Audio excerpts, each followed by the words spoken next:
કદાચ ગરમ કોઈ સીધે સુનાવી દેવામાં આવે અને આવું કોઈ ઘટના બને તો હંમેશા નીચે સુઈ જવાય. તાજેતરમાં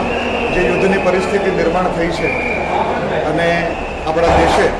દેશ ઉપર જે હુમલો કરનારા લોકો ઉપર આપણે જે કાર્યવાહી કરી રહ્યા છીએ એના સંદર્ભે સંભવિત પરિસ્થિતિમાં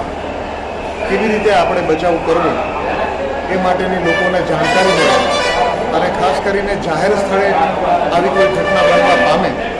તો તેમાં લોકો કેવો રિસ્પોન્સ આપે છે, આપણા વિવિધ વિભાગોનો રિસ્પોન્સ કેટલો સજ્જડ હોય છે એની